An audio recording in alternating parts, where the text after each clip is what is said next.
Dalam Taman Getsemani ada sebuah patung Tuhan Yesus sedang berdoa. Memang Taman Getsemani menjadi pilihan Tuhan Yesus untuk berdoa. Taman ini memang sunyi, asri, tenang, sehingga cocok untuk berdoa. Rimbunnya pohon-pohon yang ada di Taman Getsemani tentunya juga membuat udara tidak terlalu panas, sejuk, sehingga orang suka berdoa ke sana. Markus 14 ayat 32, tibalah mereka ke sebuah tempat yang bernama Getsemani. Dia berkata kepada para muridnya, duduklah di sini sementara aku berdoa. Dia berkata kepada mereka, jiwaku sangat sedih seperti mau mati rasanya. Tetaplah tinggal di sini dan berjaga-jagalah. Setelah maju sedikit dia tersungkur di atas tanah dan berdoa, agar jika mungkin saat itu dapat dilalukan daripadanya. Dia berkata, Aba, Bapa, segalanya mungkin bagimu. Singkirkanlah cawan ini daripadaku. Tapi bukan apa yang aku kehendaki, melainkan apa yang Engkau kehendaki. Akhirnya Yesus ditangkap dan ditahan. Ditaruh di sebuah goa di mana para tahanan dipenjara. Dan Yesus ditahan di sana.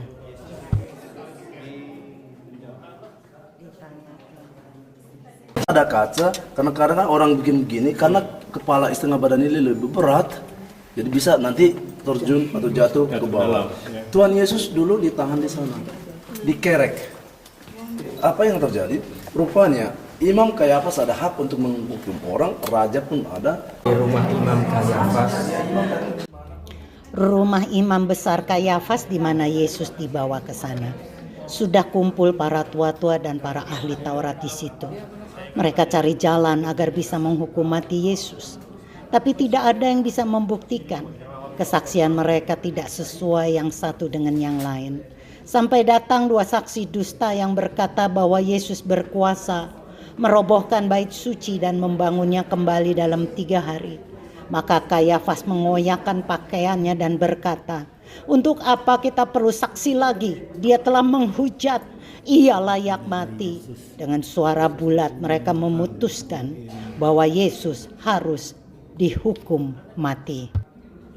Mulailah beberapa orang meludahi dia dan menutupi wajahnya dengan kain dan meninjunya. Para pengawal terus menghantam dia dengan pukulan-pukulan. Pagi-pagi benar Yesus diserahkan ke Pilatus. Mereka berteriak, salibkan dia, salibkan dia. Pilatus berkata, kejahatan apa yang telah dilakukannya? Namun mereka makin keras berteriak, salibkanlah dia. Yesus disesahnya.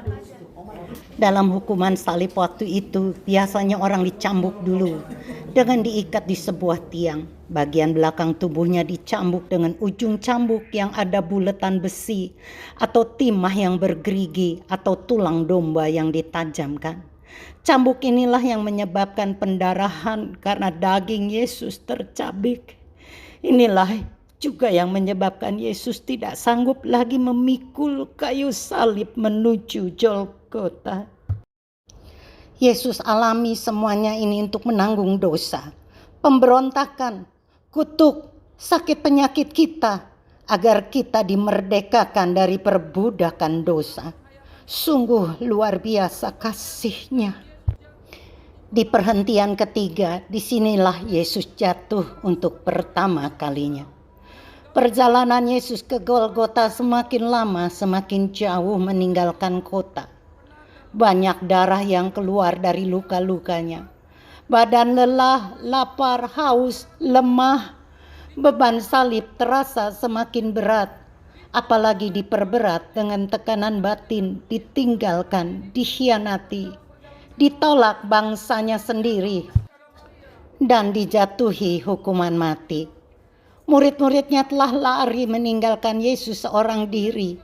Tapi dalam perjalanan sengsara ini, ternyata masih ada Maria, ibunya yang senderit, yang setia, yang mau menderita bersama Yesus, anaknya.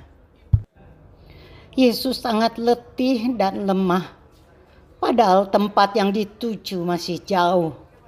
Para serdadu akhirnya menarik seorang yang bernama Simon dari Kirene, yang baru datang dari luar kota. Lalu diletakkan salib Yesus ke atas bahunya, supaya dipikulnya sambil mengikuti Yesus.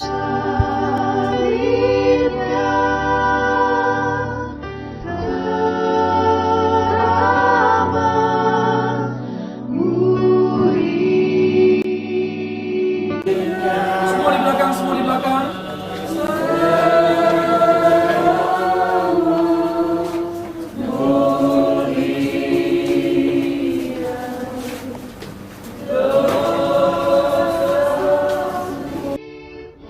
Ia yang mati untuk kita, menebus dosa-dosa kita. Ia yang terluka, ia yang mati, ia yang tidak berdosa. Ia tanggung semua dosa kita. Tubuhnya tercabik-cabik, kepalanya pun mengucurkan darah karena mahkota duri yang dikenakannya. Tapi ia tidak peduli karena kasihnya pada kita. Tubuh yang terluka jatuh bangun, wajah yang tidak lagi bisa dikenali. Yesaya katakan, banyak orang tertegun melihat dia. Begitu buruk rupanya, tidak seperti manusia lagi. Keburukan bentuknya lebih daripada anak manusia. Ia dipukuli sedemikian parah sehingga ia tidak lagi seperti manusia. Tapi tahukah itu karena kita, karena dosa-dosa kita, Yesus mati bagi kita.